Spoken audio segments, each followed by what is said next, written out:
Hello po ulit mga kapatid. Narito na naman po ako, Brother OG, para mag-share sa inyo ng aking devotion mga kapatid ng salita ng ating Diyos. Pero kagaya ng ating palaging ginagawa at palaging dapat gawin sa tuwing tayo magbabasa o mag-aaral ng salita ng Diyos, kailangan tayong manalangin. Samahan niyo po ako, magsiyuko tayo. Yes, Lord, Ama namin na nasa langit, muli kami nagpapasalamat, Lord. Isang umaga na naman ang pinagkaloob mo sa amin na maayos, Lord God. Salamat sa paggising mo sa amin, Lord. At pagbigay nga, Lord, ng isang pagkakataon sa aming buhay, lalong-lalo na po ngayon ang makapakinig ng iyong mga salita. Muli mo po kami samahan, turuan, gabayan mo po kami. Gabayan, Lord, proteksyonan upang walang distraction, Lord God. And I pray na yung aking sasabihin, Lord, ay puro salita mo lamang. Maraming salamat ulit, O Diyos. Salamat po at muli mo na naman kami kakausapin ngayong umagang ito. Lord, inaangkin na po namin ang katagumpayan ng aming gawain ito. Salamat po. Pinupuri ka namin, pinasasalamatan, sinasamba ka namin sa tanging pangalan ng aming Panginoong Hesus. Lahat tayo ay magsabi ng Amen and Amen. At ito po ang aking channel.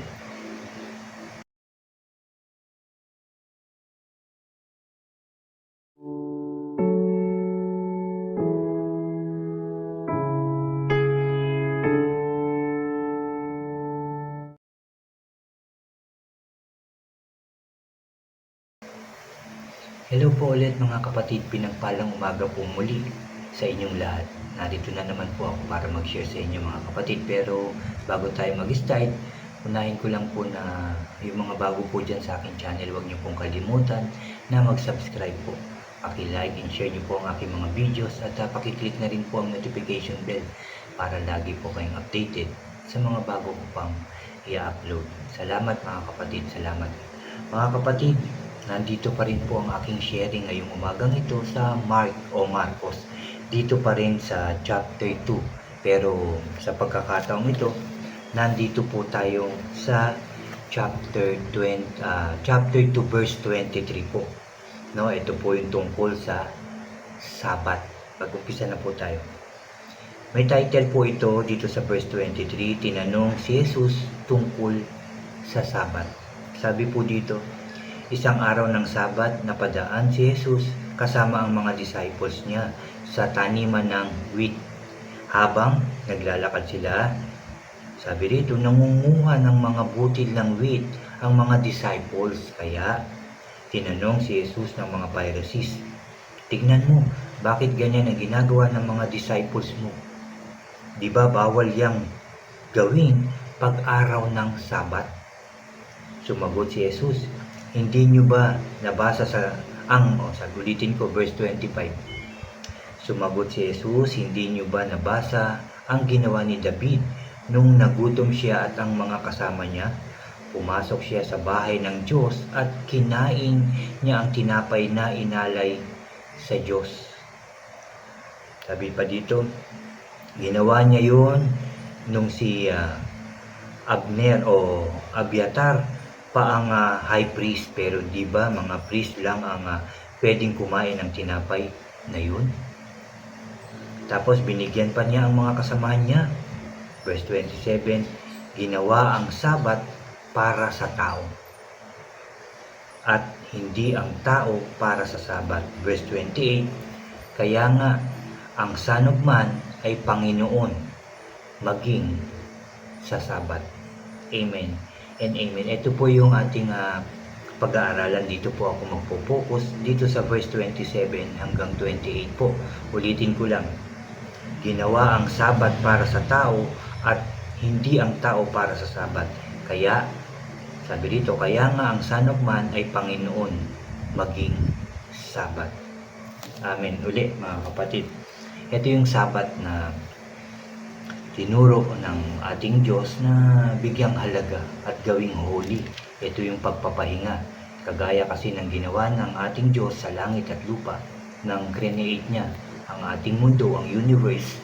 6 na araw po kung inyong matatandaan na nasa Bible, At pagdating ng ikapitong araw, siya naman ay nagpahinga sa paggawa. Ano po? At yun nga, sinabi ron na pinagmasdan niya ito at natuwa siya. Tayo rin, kahit nung unang panahon hanggang ngayon, mga kapatid, inuutos sa atin yung Sabat, no, yung pagpapahinga. Yan yung sa atin ngayon, sa panahon natin, Monday to Saturday, pwede tayong magtrabaho. Lahat gawin mo na. Sige, magpakapagod ka na, okay lang yan.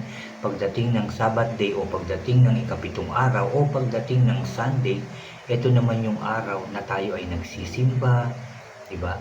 Tayo po ay umaawit sa Diyos, nananalangin, sama-sama tayong nananalangin. Hindi naman sinabi na ang Sabbath day ay puro prayer na lang at hindi ka nakakain, hindi ka na matutulog. Ano po, hindi naman po yun sinasabi. Ano po, ibig sabihin yung ikapitong araw, magpahinga din.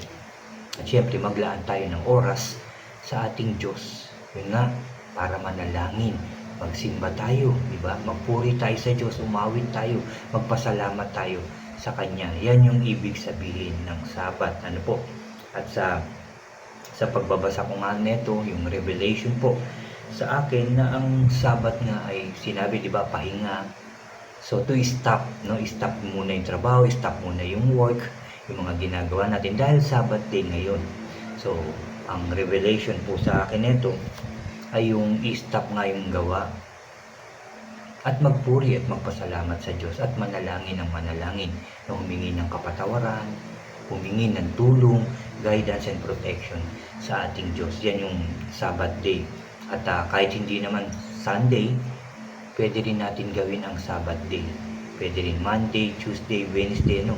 Hindi para magpahinga sa trabaho natin, kundi para panandali ang magpahinga at manalangin. Diba, may time naman na oras na pagpapahinga, pagkain, diba po, pwede natin gawin ding, sabihin natin na Sabbath day din. Ito, kahit na saglit lang. Teka, Sabbath day ko ngayon, mananalangin ako. Dahil katatapos ko lang mag-work, hihingi ako ng kalakasan pa para mamaya. Sabbath day ko ngayon, hinto muna ako. Dahil kakain na ako, magpapasalamat ako sa Diyos, sa Kanyang biyaya. Yan po yung para sa akin na Sabbath day na sinabi sa akin ng ating Diyos. Yun yung stop doing something muna and pray to God. At isa pa, yung revelation niya sa akin, Sabbath day ay pwede rin gawin na stop ang mga hindi magagandang gawain.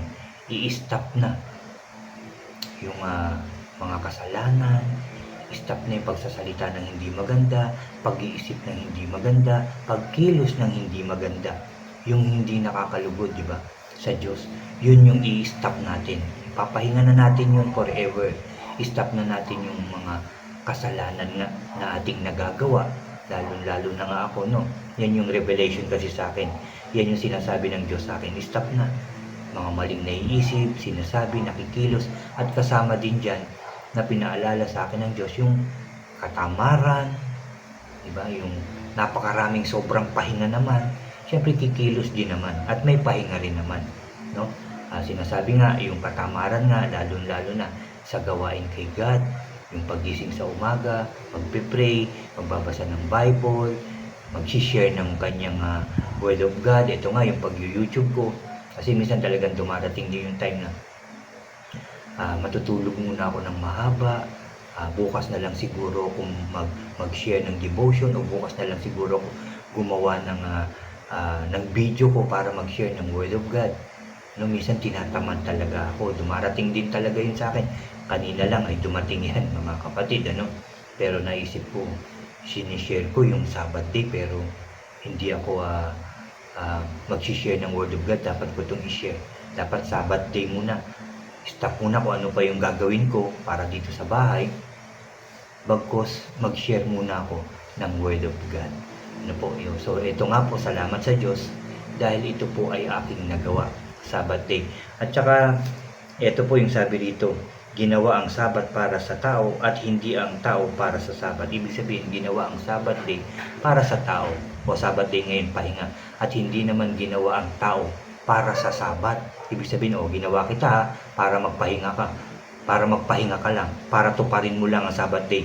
Wala kang gagawin kundi Sabat. Hindi po yun.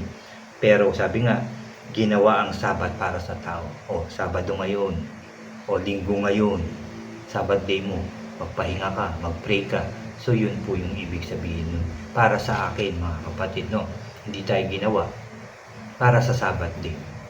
Ginawa tayo, unang-una, para magpuri, magpasalamat sa Diyos at para maglingkod sa Kanya. Yan tayong mga tao. Kumilos, magmahalan, magpatawad, magpakumbaba, tumulong, dyan tayo ginawa. Yun nga, number 1, yung purpose natin dito sa lupa, yung maglingkod sa ating Diyos. Sabbath day means, para sa akin mga kapatid, yung magpahinga at magpray. Yung magpahinga at magsimba. At Sabbath day din, stop na yung paggawa ng mali. Stop na yung mga bagay na nakakapagbigay ng kalungkutan sa ating Diyos. Yan po yung revelation sa akin ng Sabbath day, mga kapatid. So kayo din, kung meron din kayong revelation, pwede nyo dyan isulat ang Sabbath day sa akin. Brother OG, ito po, ganyan, binasa ko po yan. Ganyan, iba-iba po tayo ng revelation. Iba-iba tayo ng sitwasyon sa ating buhay, mga kapatid. Ano po? So yan po yung aking sharing ngayong umagang ito. Na dito nga po sa Luke chapter 2, nag-start po ako verse 23 at hanggang verse 24. At tinutukan ko po itong 27 and 28. Salamat sa salita ng ating Diyos na na-share ko sa inyo, mga kapatid. Salamat po sa inyo. Salamat sa pakikinig nyo ng salita ng ating Diyos. Salamat po. At muli tayong mananalangin, muli tayong lalapit sa ating Diyos. Let us pray. Yes, Lord, Father God in heaven, hindi ka namin pinupuri, pinasasalamatan, sinasamba ka namin. Lord God, salamat dahil sa iyong mga salita na aming narinig na naman ngayong umagang ito. Dito, itinuro mo sa amin at pinaalala yung Sabbath day na magpahinga sa araw ng Sabat upang magpuri sa iyo, upang manalangin, upang magpasalamat, upang awitan ka, Lord God, upang pumunta sa simbahan para ikaw ay kausapin. Salamat po sa paalalang yan.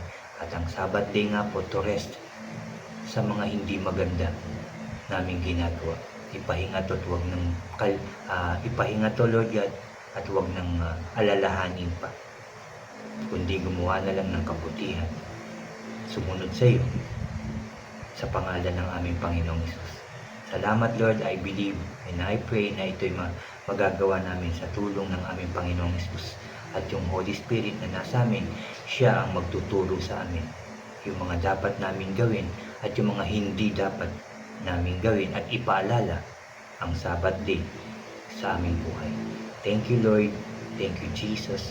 Thank you, Holy Spirit. Salamat po sa iyong salita na aming narinig ngayong umagang ito. Pinupuri ka namin, pinasasalamatan, sinasamba ka namin sa tanging pangalan na aming Panginoong Hesus. Lahat tayo ay magsabi ng Amen and Amen and Amen po. Salamat sa ating Diyos. Alam ko, I believe, mga kapatid, narinig ng Diyos ang inyong panalangin at narinig niya ang aking panalangin. Salamat po muli. Hanggang bukas po muli, mga kapatid. God bless po sa inyong lahat at God bless po sa ating lahat.